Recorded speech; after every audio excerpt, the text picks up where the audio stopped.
Então bora lá, né? Nesse vídeo aqui eu quero fazer uma resposta a um comentário muito bacana que eu recebi em alguns vídeos. Naquele vídeo específico sobre o copywriter pré-IA e pós-IA, onde eu falo sobre quais foram os principais impactos daquele copywriter que foi formado pré-2023, mais ou menos ali naquele boom da inteligência artificial, e pós, o que estudou ou que se desenvolveu basicamente utilizando a ferramenta IA. Tá aí na tela, vamos dar uma lida junto nesse comentário. Concordo absolutamente com você. Meu único ponto é que em algumas situações o copywriter ele perdeu o poder de escolha. Eu digo isso porque eu trabalhei como analista de marketing durante 4 anos.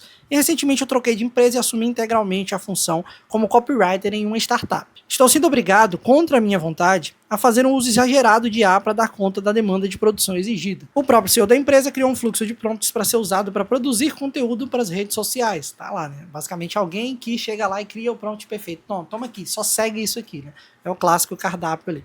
Porque ele acredita na filosofia de que a quantidade se sobrepõe em relação à qualidade. O volume é mais importante nesse caso do que a qualidade dessas peças geradas com inteligência artificial. A demanda de rede social da empresa foi triplicada e ele mesmo diz que é humanamente impossível fazer tudo isso sem IA. Então precisamos usar o GPT.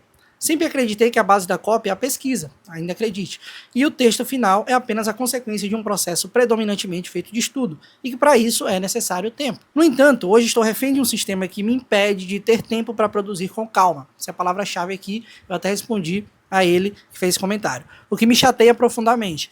Vivo diariamente em um dilema e uma busca por uma solução de como tentar equilibrar tudo isso e achar uma alternativa para deixar de ser consumido pela IA. Né? Ele já deixou claro aí que ele não consome mais a IA, está consumindo ele, consumindo o processo criativo dele. E é sobre isso que eu quero falar nesse vídeo. Porque já deixa claro aqui que isso não é mais só sobre o uso da IA, se vale a pena usar a IA, como usar a IA, vai muito além disso. Aqui já se torna uma questão de sobre ter ou não um poder de escolha. Isso tem a ver com tomar as rédeas do seu processo criativo, mesmo utilizando inteligência artificial. É basicamente o que te define enquanto um profissional criativo, de fato, que cria, né? E como eu falei no exemplo do copywriter pré-IA, inclusive no último vídeo também onde eu falo sobre criar roteiros aqui para o canal utilizando IA, eu tenho feito isso até hoje, mas o processo ele já começa aqui a virar 100% IA. Eu sou realmente um tirador de pedido. Até que ponto eu ainda sou um copy ou sou só alguém pedindo coisas para o ChatGPT? E o que é foda aqui? É que nesse cenário a criatividade, que poderia ser ali um diferencial humano competitivo para a empresa, ela passa a ser suplantada pelo volume. Ou seja, a própria criatividade dele, né? Vamos pegar aqui o exemplo desse rapaz que colocou o comentário, né? Eu nublei ali o nome dele, mas vamos chamar ele Joãozinho. A criatividade do Joãozinho, ela acaba sendo um gargalo. Ela atrapalha o processo de produção da empresa, que eles já definiram ser aquele modelo de negócio, com IA, com repetição, com volume, com quantidade. E aí onde é que entra aqui a minha opinião em relação a isso? Cara, o que não tem remédio, remediado está. Você não tem como brigar contra o modelo de negócio definido pelo seu chefe, seja ele o CEO, um head de marketing, ou até o estrategista dentro do projeto que você está atuando. Ele já definiu como que funciona para ele. Inclusive, se ele está nessa linha, é porque ele está olhando para lá na ponta, né? O ponteiro. O que está mudando? Os resultados disso. E nos resultados disso está mostrando para ele que vale mais a pena ter um copywriter que, né, atua como copy dentro dos prompts que ele já moldou, ou seja, só coloque isso, faça esse processo de refinamento, esse melhoramento com a máquina e vamos atuar na quantidade, vamos gerar mais, porque dessas 60 peças de anúncios, dessas 30 headlines, 1 ou 2 vão sobressair e a gente vai utilizar isso. Né? Então, é basicamente inputs, mais inputs para gerar output, como eu falei no vídeo lá do pré-IA. E aí é que entra nessa coisa do remediado está. O negócio não é seu, né? O jogo não é seu. Você não consegue ditar as regras. As cartas já foram dadas por alguém que nesse quesito está superior a você. Então não tem o que fazer. Ou você aceita jogar esse jogo ou não. E é algo que eu sempre falo para os meus alunos, mentorados, enfim. Você precisa estar nas rédeas da sua carreira. O que eu quero dizer com isso? Você precisa definir para onde você quer chegar. Imagina se, sei lá, em algum momento da sua vida, vamos tirar aqui a lógica do digital, mas no tradicional, você começa a trabalhar em determinado lugar. E aí você vê as coisas mudando, você vê outras pessoas sendo promovidas, e você tá ali naquele contexto. Você pode ficar ali, esperando em algum momento, né, se tornar outra pessoa, porque às vezes sua personalidade não é puxar saco de chefe, mas você tem que puxar o saco de chefe para conseguir aquela promoção, como aquela pessoa fez, ou você espera uma mudança de gestão, chegar outra diretoria que te note, ou você simplesmente fala, o que quer saber? O currículo é meu, carreira é minha, sou bom aqui, vou ser bom em outro lugar, vou fazer de outra forma e vou moldar minha carreira para passos maiores, mais largos, vou ascender nessa escada que eu construí para mim, que inclusive eu vou ter a liberdade de digitar relativamente onde eu estou. Então, pô, eu consigo chegar mais além? Consigo. Não quero mais? Parei, estou bem aqui. Que é outra questão também, as pessoas querem que você seja, né, ambicioso ad eterno, né? Até a morte você vai estar galgando postos. Às vezes cheguei aqui, tô suave. Mas no quesito aqui desse cenário, né, principalmente levando em consideração que é um copy ali, que de certa forma fez uma transição, era um analista de marketing, hoje presta serviço de copy, ele ainda está sendo visto nesse processo como alguém mais júnior, que simplesmente segue as ordens de um prompt ali, pré-montado pelo head, pelo CEO dele, e ele segue exatamente aquilo sem uma liberdade maior no processo criativo. E dito isso, né, problema apresentado, nesse vídeo eu vou te falar exatamente como sobreviver a esse cenário, que eu sei que é comum, né? Eu até respondi isso no comentário, olha, é uma realidade, de fato. Eu tenho visto muitas dessas queixas, né? Principalmente no LinkedIn com copywriters júniors, né? Júniors, plenos, alguns ali que pegaram essa transição aí de IA e estão vendo esses prompts, esses agentes próprios, esses processos com automação, de certa forma, inverterem a lógica. Eles dominam o processo e eles delegam para o copywriter júnior que faça de acordo com o que a IA está mandando, com o que ela já me orientou. E os CEOs heads, que ainda mantêm em seus quadros esses copywriters, eles só querem que os caras sigam exatamente o que está ali dentro daquela regrinha de prompt e não saia daquilo. Então, ele te enquadra, ele te encaixa, ele suprime você e seu processo criativo, que poderia ser um diferencial, dentro daquilo ali, porque qualquer desvio é perda de tempo. Perda de tempo é perda de dinheiro. Então, eu preciso que você faça exatamente como está aqui na linha de produção e não fuja disso. Então, basicamente, como sobreviver nesse cenário sem se anular e também, o que é mais importante, como migrar passo a passo, paulatinamente, desse cenário para um cenário onde você tenha mais liberdade criativa dentro do processo. Bom, vamos lá. Eu separei esse vídeo aqui em 5 passos para você fazer essa migração do como eu sobrevivo a esse cenário sem enlouquecer, sem desistir, e como eu migro para um processo de maior autonomia criativa. Primeiro passo é o reconhecimento, que já é um passo aqui, né, do nosso colega que mandou o comentário. Ele entende que está nessa situação e tá tudo bem. Como ele falou ali, ele está numa startup, né? Então, startups, scale-ups, operações de direct response, elas são realmente voltadas, modelos de negócio voltados à performance, a resultado. Então, por isso, e principalmente em direct response, você vai ver muito, né, se você é desse meio e está assistindo aqui, vocês precisam de volume de teste, e esses testes equivalem a muito anúncio, a muita VSL, a muito ajuste, a muita página de venda, a muita landing page, a muita headline, é volume de fato, e nesse volume você acha. Então a primeira coisa do ponto de vista operacional, e aí é só você se colocar no lugar desse head, desse CEO, desse dono de operação, ele não está errado. Porque como eu falei, para o modelo de negócio dele, olhando do ponto de vista operacional, é o que está dando certo, massa, está colocando dinheiro no bolso dele, ele vai continuar fazendo o que está dando certo para ele, né? O time que está ganhando não se mexe. E a mesma coisa em alguns cenários é para social media. Na parte de social media, para quem trabalha com conteúdo, com branding, awareness, enfim, funciona semelhante até. E nisso mesmo a gente sabendo que o que faz um diferencial hoje de um bom conteúdo é a questão da personalidade, diferencial humano, né? Os formatos que estão performando melhor, pelo menos que eu tenho consumido mais, são pessoas com um roteiro menos engessado, às vezes um talking head, é um conteúdo onde ele se assemelha mais a contar histórias do que necessariamente volume, né? Até porque tá vindo aí a tal da internet morta, tá vindo não, já existe muito conteúdo de IA produzido por IA para IAs consumirem dentro desses algoritmos de redes sociais. Então o que deveria ser um diferencial, infelizmente, para o social media, né, para uma parte do mercado, como eu tô falando, né, e aqui eu tô falando para essa parte que vive esse problema, obviamente, virou fábrica de conteúdo, virou volume também. Ou seja, eu preciso de muitos roteiros de reels, eu preciso de volume de carrosséis, eu preciso de volume de sequência, de stories, enfim, volume de conteúdo. Eu preciso ter uma presença exacerbada, eu preciso de muitos cortes, eu preciso estar em todos os lugares. YouTube, Substack, LinkedIn, Instagram, TikTok, Threads, Twitter, preciso estar em todo lugar, então eu preciso de volume. Então, resumindo, na fase de aceitação, nesse primeiro momento você só tem que respirar e pensar. Então, tranquilo, beleza? É isso? Dentro dessa empresa, dentro dessa roda girando, eu sou pago para fazer a máquina continuar funcionando. Não sou pago para ser artista. É que eu não tô falando artista no sentido, né? Ai, meu Deus, eu preciso de muito tempo, eu preciso ter o eureka, eu preciso ter o ócio criativo para poder criar. Não, eu não posso ter o mínimo de refino e de liberdade criativa, porque eu estou atrapalhando na minha operação, né? Então eu tenho que seguir a linha de produção. Chegou para mim, eu tenho que apertar esse parafuso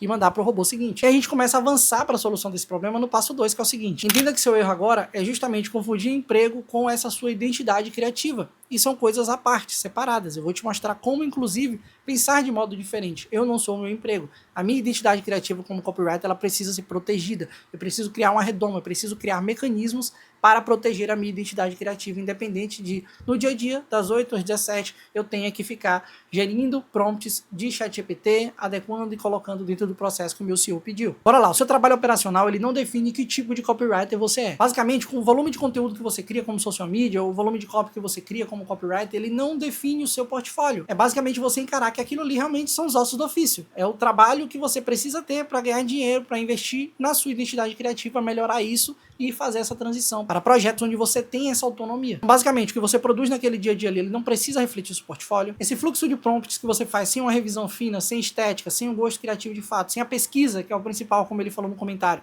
que antecede tudo para só no final você gerar o texto. Isso ali não reflete a sua visão de copy e basicamente você aceita que está em um contexto temporário. E tá tudo bem. Você está ganhando dinheiro honestamente e eu vou te falar que inclusive dá para aprender bastante, mesmo dentro dessa loucura operacional fazendo a máquina funcionar. E voltando, é importante por isso também que você esteja nas rédeas da sua carreira. Você define dentro do seu processo de autonomia para onde eu quero ir, quais são as especializações que você vai fazer, quais são os cursos, quais são as pessoas que você acompanha, para que tipo de projeto você quer se posicionar, como você vai produzir conteúdo para atrair esses projetos que vão te dar autonomia criativa. E aí você parte desse pressuposto, olha, eu tenho um emprego, né, eu tenho um projeto aqui, enfim, quando eu falo emprego, não necessariamente CLT, mas um projeto como PJ que te paga bem, mas você está dentro dessa restrição criativa. Mas beleza, eu tenho um emprego que paga minhas contas e eu tenho a minha identidade criativa que ela sim define o meu valor de mercado. Ou seja, como eu trabalho essa identidade criativa independente do meu dia a dia, da minha rotina profissional e operacional, é o que vai fazer com que eu saia desse cenário, que eu ganhe mais, que eu passe a ser mais valorizado e ao mesmo tempo que eu tenha autonomia criativa nos projetos que eu tocar. E esse é justamente o terceiro passo que eu chamo de jogo duplo. Então bora lá, como basicamente fazer essa sua mitose criativa, como você vai se dividir para entender o modo 1,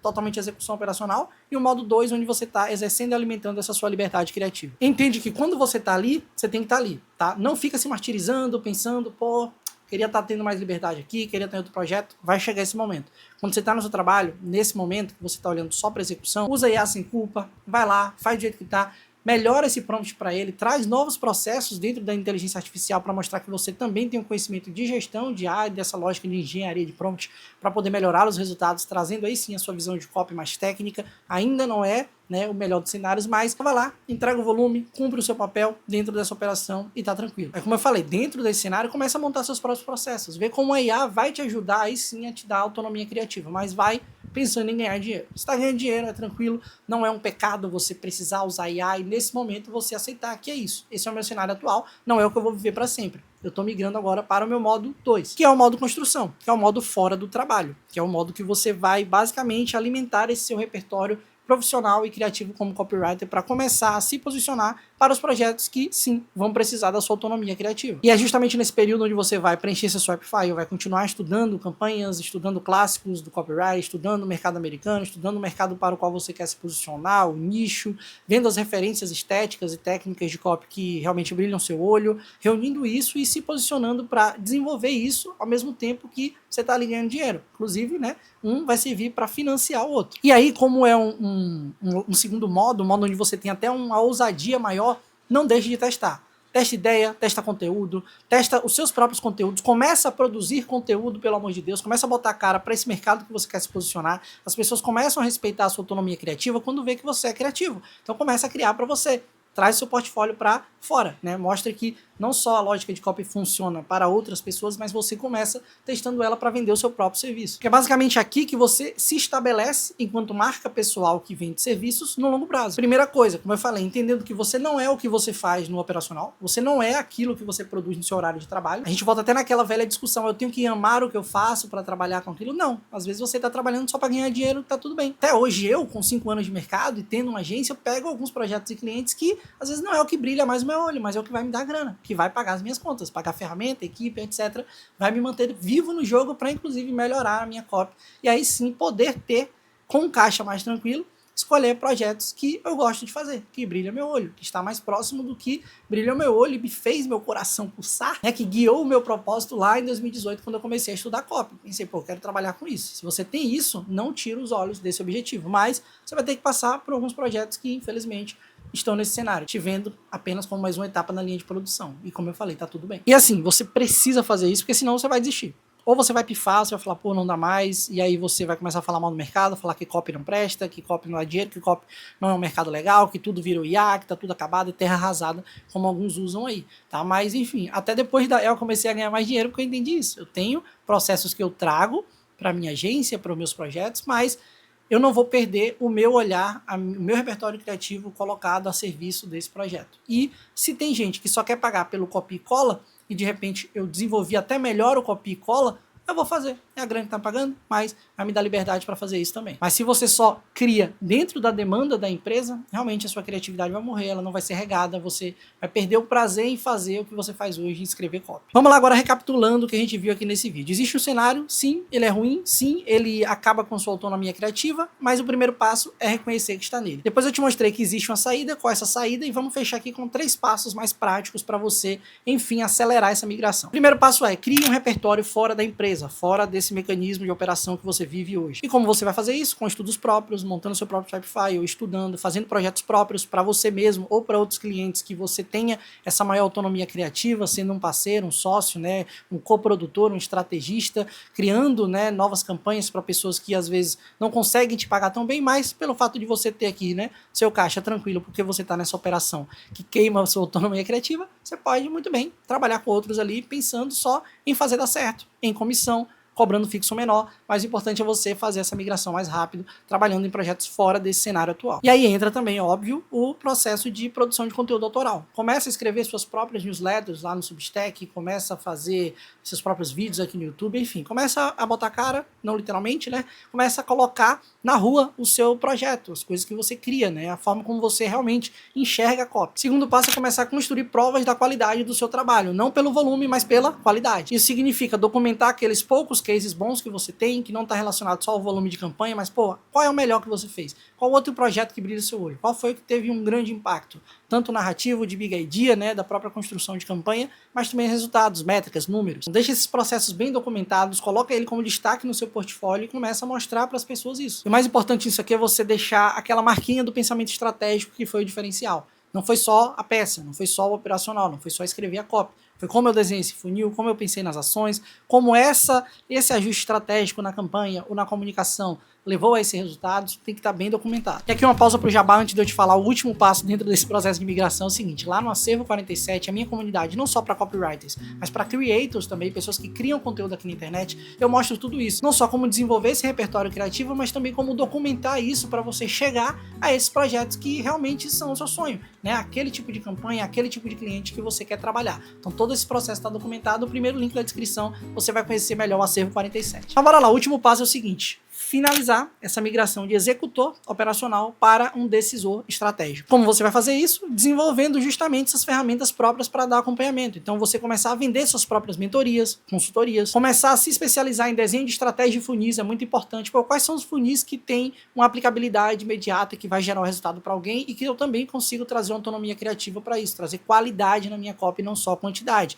Começa a se posicionar para isso. E justamente eu digo, projetos de acompanhamento, de implementação, eles valem mais a pena porque não é só a execução, não é só operacional, não é só você abaixo de um guarda-chuva de uma operação que envolve, né, múltiplas áreas, um head, um estrategista, que ele quer justamente volume, rapidez, velocidade. Às vezes é um projeto que não é só um tiro rápido, né? Você consegue desenvolver, por exemplo, um contrato de 3, 6 meses para implementar, melhorar, otimizar funis de vendas. Então, resumindo, a culpa não é 100% da IA, como eu falei aqui, não é a IA que está roubando sua criatividade. O que rouba sua criatividade é justamente ficar preso nesse sistema onde pensar diferente, pensar criativo, ter repertório, pesquisar melhor, entender para quem você está falando, enfim, montar uma copy com qualidade acaba sendo um gargalo, uma perda de tempo que atrapalha o processo. Sai desse lugar, sai desse ambiente, ele não vai te levar para onde você quer ir, você precisa estar no controle da sua carreira como copywriter. Se você gostou desse vídeo, deixe seu like aqui, coloca aqui nos comentários se você concorda com isso, em que cenário você está hoje, se você é alguém que está mais preso a essa máquina, essa operação, repetindo prompts de IA, ou é alguém que já trabalha com um projeto que realmente te dá autonomia criativa. Eu quero conhecer mais sobre você. Coloca aqui, deixe seu like, se inscreve, tamo junto.